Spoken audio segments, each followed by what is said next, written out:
என் சொல் கேளீர் நேயர்களுக்கு வணக்கம். இந்திய தேர்தல் ஆணையம் கொண்டு வந்த இந்த எஸ்ஐஆர் இதற்கு முன்னாடி எனக்கு தெரிஞ்சு ஒரு 8 முறை இருக்குங்க. ஒவ்வொரு முறையும் தேர்தல் நடக்கிறப்ப எல்லாம் என்ன பண்ணுவாங்கன்னா, இந்த தேர்தல் ஆணையம் திருத்த படிவம் அப்படின்னு சொல்லி அரசு பணியாளர்கள், ஆசிரியர்கள் மற்றவங்கலாம் வந்து வீடு வீடா வருவாங்க. வந்து இதே அட்ரஸ்ல இந்த ஓட்டர் ஐடியில இருக்கக்கூடிய அதே அட்ரஸ்ல இருக்காங்களா, இறந்துட்டாங்களா, இல்ல வீடு மாறி போயிருக்காங்களா, அல்லது புதுசா யாரும் ஓட்டுக்கு தகுதி உள்ளவர்களா இருக்காங்களா, இவ்வளவு டீட்டெயிலையும் சேகரிச்சு போயிருவாங்க. இப்ப இந்த சூழல்ல இதுவரை நடந்து வந்த தேர்தலில் பூராமே இதே மாதிரி நடக்கக்கூடிய காலகட்டம் போய் இப்ப என்ன அப்படின்னா, வரக்கூடிய 2026 தேர்தலில் எல்லாருமே இந்த புதிய படிவத்தை கொடுத்து இதை ஃபில் பண்ணி கொடுங்க, இதுல எல்லா டீட்டெயிலும் இருக்குது, உங்களுடைய பழைய 2002 நீங்க ஓட்டு போட்டிருந்தீங்கன்னா அந்த பர்டிகுலர்ஸை எழுத சொல்லி நம்மளுடைய ஃபோன் நம்பரு, இப்ப பழைய ஃபோன் நம்பர்னா அதே நம்பர் வச்சிருப்பாங்களா வச்சிருக்க மாட்டாங்களா தெரியாது. இதுல நிறைய குளறுபடி இருக்குதுங்க. எதுவோ இதை வந்து இப்ப இருக்கக்கூடிய அரசியல் கட்சிகள்ல ஒரு சில கட்சிகள் எதிர்க்குது, ஒரு சில கட்சிகள் வாயை மூடி அமைதியா இருக்குது. இப்ப சமீப காலத்துல நீங்க பார்த்துருப்பீங்க, நம்ம தமிழ்நாட்டுக்குள்ள வடக்கத்திய மக்கள் வந்து முதல்ல ஆரம்பத்தில் ஒரு 7-8 வருஷத்துக்கு முந்தி கொஞ்சம் கொஞ்சமாக வந்துக்கிட்டே இருந்தாங்க. இப்போ சமீப காலத்தில் அதிகப்படியாக வந்துக்கிட்டே இருக்கிறாங்க.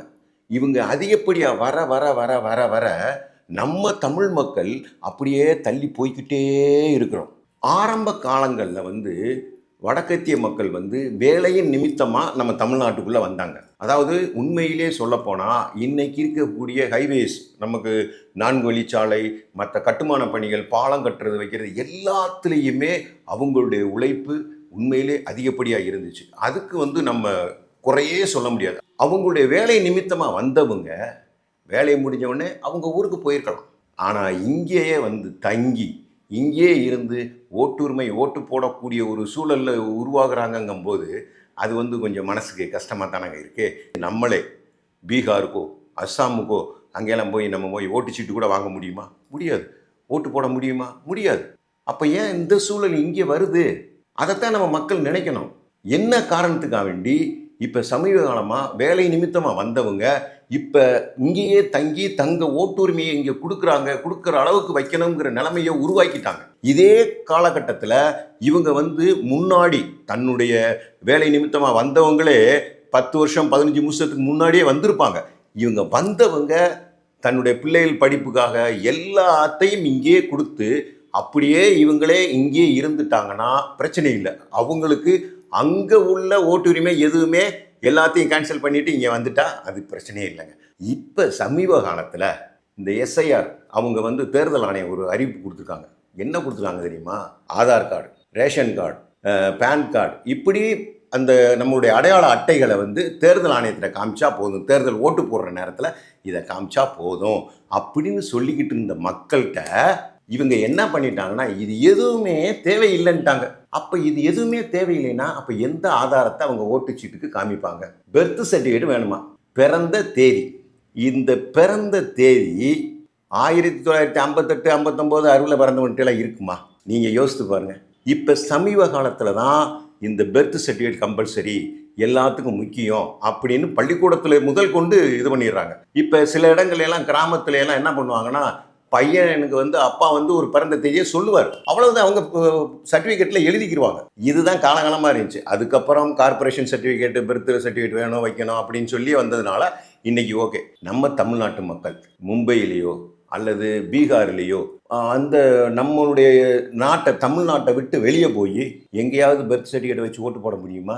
போட விடுவாங்களா? முதலாவது இந்த தேர்தல் ஆணையத்தினுடைய இன்னொரு வேலை என்ன தெரியுமா? அந்த தேர்தல் ஆணைய அலுவலர்கள் செய்ய வேண்டிய வேலை இந்த ஃபார்ம் ஃபில் பண்ணுற வேலை. அதை நம்ம தலையில் கட்டிட்டாங்க. இதை நீ ஃபில் பண்ணி தப்பு இல்லாமல் ஃபில் பண்ணி கொடு அப்படின்னு. இது தப்பாக போச்சு அப்படின்னா நமக்கு ஓட்டு இல்லை. அதனால் மக்களே ரொம்ப கவனமாக இருக்கணும். ஆனால் இப்போ இந்த ஃபார்மை நம்மளே ஃபில் பண்ணும்பொழுது தவறுதல் நடந்தால் உங்களுக்கு ஓட்டு இல்லை. இதோட இன்னொரு விஷயம் என்னன்னா, இது ஜெராக்ஸ் எடுக்க முடியாதான். மக்களே, இன்னொரு விஷயத்தை புரிஞ்சுக்கங்க. தேர்தல் ஆணைய அலுவலர்கள் செய்ய வேண்டிய வேலை தான் இந்த ஃபார்ம் ஃபில் பண்ணுற வேலையெல்லாம். இதை நம்ம தலையில் கட்டி நீங்களே ஃபில் பண்ணி கொடுங்க, இதில் நீங்கள் எந்தவித தப்பும் இல்லாமல் ஃபில் பண்ணி கொடுங்கன்னு போட்டு கீழே உறுதிமொழி வேற, இது சரியான முறையில் நீங்கள் ஃபில் பண்ணலை, தவறுதலாக ஃபில் பண்ணிட்டேன்னா இது செல்லாது, உங்களுக்கு ஓட்டு உரிமை இல்லைன்னு சொல்கிறீங்க. இது எப்படி இதை ஏற்றுக்கிறதுன்னு தெரியல. ரைட், இது ஒரு பக்கம் இருக்கட்டும். நம்மளே இந்த ஊரில் பல வருஷமாக வாழ்ந்து, நம்மளே ஒரு இடத்த வாங்கி, நம்மளே அதில் ஒரு வீட்டை கட்டி குழந்தை குட்டின்னு எல்லாமே இருக்கும் பொழுது, இப்போ உனக்கு இங்கே இந்த நாட்டில் இருக்கிறதுக்கு உனக்கு உரிமை இருக்கா இல்லையான்னு கேட்கறதுக்காண்டி நீங்களே ஒரு ஃபார்மை கொடுக்குறீங்க. இதெல்லாம் ஒரு குழப்படியான ஒரு சூழல் இருக்குதுங்க. நம்மளுடைய ஆதார் கார்டை எடுத்து காமிச்சா அது வேணாங்கிறீங்க. சரி, ஓட்டர் ஐடி பண்ணா இது இல்லை வேணாம். அப்போ என்னங்க வேணும்? வேற ஒரே ஒரு விஷயம் சொல்கிறேங்க. தேர்தல் நெருங்குற நேரத்தில் இப்படி ஒரு திட்டத்தை கொடுத்து எல்லாரையும் ஃபில் பண்ணி கொடுங்க அப்படின்னா இது என்னங்க? இது ஒரு குழப்படியான ஒரு சூழல் ஏற்படுது பாருங்க. மக்களே புரிஞ்சுக்கங்க. தயவு செய்து உங்களுடைய ஓட்டுரிமையை எக்காரணத்தை கொண்டும் விட்டு கொடுத்துறாதீங்க. அது உங்களுடைய கடமை, உங்களுடைய உரிமை. நீங்கள் ஃபார்ம் ஃபில் பண்ணும் பொழுது சரியான முறையில் ஃபில் பண்ணி தவறுதல் இல்லாமல் கரெக்டாக கொடுத்து உங்களுடைய ஓட்டுரிமையை நிலைநாட்டிருங்க. சரியா?